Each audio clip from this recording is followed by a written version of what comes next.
The Separatists have a new secret weapon they want to keep hidden from the Republic. We watched Rising Malevolence for our Clone Wars Chronological Rewatch, so now it's time to break it all down. The episode starts with Plo Koon leading a force of Republic cruisers in the Abrigado system searching for a mysterious new Separatist weapon. While informing Anakin and Ahsoka of their position, their communications are disrupted and they fall under attack. They're hit with a massive ion blast that leaves all ships defenseless. With no other choice, Plo Koon and the clones make for the escape pods. The clones worry that no one will come to their aid, but the calm Jedi refuses to give up hope. Against the orders of the Jedi Council, Anakin and Ahsoka go looking for survivors in the debris field. Ahsoka believes that Master Plo is still alive and uses the Force to feel his presence. The survivors are recovered, and they make their escape before the weapon known as Malevolence can capture them. The message of this episode is belief is not a matter of choice, but of conviction. I think that lesson is communicated thanks to the belief of two connected characters, Ahsoka and Plo Koon. So yeah, let's start by talking about Plo Koon, because this is kind of the first episode that really highlights him, and I think it's the episode that made him a fan favorite, because he has that line with the clones where they're like, forget about us, we're expendable, and he's like, not to me. Yeah, he's awesome. Everyone celebrates that line, for good reason. But he is clearly more caring about his clones' lives than finding the weapon, and he makes sure that clones board escape pods before he does. He's a solid leader, and the belief that he holds on to throughout the episode is that someone is going to come looking for them because, again, in his eyes, they are not expendable. Yeah. And the person that so badly wants to come looking is Ahsoka. Yeah, I mean, this is the first time we learn that Plo Koon is the one who rescued Ahsoka and brought her into the Jedi Order. Right. And so they have kind of a special relationship. He's almost like a parental figure for her. And I think it's really interesting that attachment is forbidden within the Jedi, but in this case, I think that it saved Plo Koon's life. I mean, Ahsoka comes in and senses him out there when Anakin does not sense him. Yeah. I think it's that connection that they both share. And you pointed out something really cool, that when he feels her, you can kind of see a hint of a smile. Yeah, even behind his face apparatus, you can kind of see his cheeks go up a little bit as if he is smiling because he knows that Ahsoka is kind of reaching out and he senses her as well. Yeah, I don't know why, I just really glommed onto that. I like that aspect of their relationship, that they're not supposed to be connected, but they are. They have like this special relationship, a kind of, not like master apprentice, but yeah, kind of a parental thing. And she refuses to believe that he's dead. And that connection, that history they have, the attachment, is what saves him and the wolf pack. Yeah, and Anakin, that's awesome.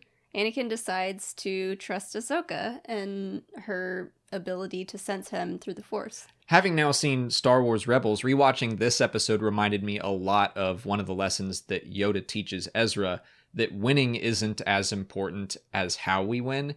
And that was kind of explored with Anakin and Ahsoka, who he kind of chastises her for speaking against the Jedi Council openly. Mm-hmm.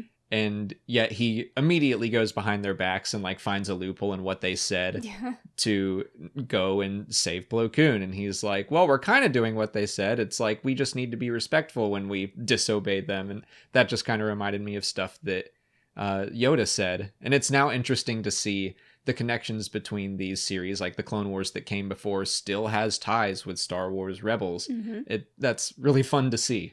I love the part where Anakin is talking to Palpatine over the hologram, because you can tell kind of that Palpatine is conflicted, because Anakin is like his little pet project, but he's also messing with his other pet project, and he's like, you should really just leave that be. Yeah. Don't worry about it. I'm sure he's dead. There's never survivors. And yeah, like he's trying to protect the Malevolence because I guess he wants that weapon to keep surviving. Mm-hmm. It's funny that kind of relates to the book Thrawn Alliances, where Palpatine has an inner monologue and he's like, Anakin was constantly messing with my plans. And it's true. Like he's trying to encourage Anakin to be rebellious against the Jedi Council, but in doing that, Anakin is also messing with his plans. He's like, don't be that rebellious. Yeah. Be rebellious enough to, make me happy, but then it's like... But don't mess with my super weapons, please. Yeah. Yeah, to bring things back to the message at hand, belief is a matter of conviction, not choice. I think that was communicated clearly. Do you agree? I think so, yeah. You've got Ahsoka refusing to believe that Plo Koon is dead, and... We have Plo Koon refusing to believe that they're going to be abandoned out there. And it's like, yeah, that's not a choice that they have. It's just no one can tell Ahsoka Plo Koon's dead and then she'll just believe it. It's like, no, she thinks that he's out there. I guess she kind of feels that it's out there. But yeah, I think that this episode did a good job of conveying its theme. Yeah. Before closing out, let's go over some of the random pieces of trivia from the episode. Rising Malevolence marks the first appearance of Commander Wolf before he gets his scar, and of his Wolfpack clone troopers with their stylized helmets. The entry hatchways to the escape pods aboard Plo Koon's ship, the Triumphant, have the Republic COG logo on them. Booster and Sinker's attempt to restart the escape pod's power grid uses dialogue directly lifted from The Empire Strikes Back when Han and Chewie are trying to fix the Millennium Falcon. The second escape pod, Pod 1977, is named after the release year of the original Star Wars. The firing sequence of the ion cannon is a nod to the shot design of the Death Star firing in Episode 4. You can also find those facts on StarWars.com's episode guides, and they're currently doing a chronological rewatch on their website as well if you want to check that out. I'll put a link in the description of all the episodes listed out chronologically, but that's it for today. Next week, we'll cover Season 1, Episode 4, Shadow of Malevolence if you want to watch along. If you haven't already, please like this video, subscribe to the channel, follow us on Twitter, Instagram, and Facebook, and consider checking out our Patreon page. As always, thanks for watching, and may the Force be with you.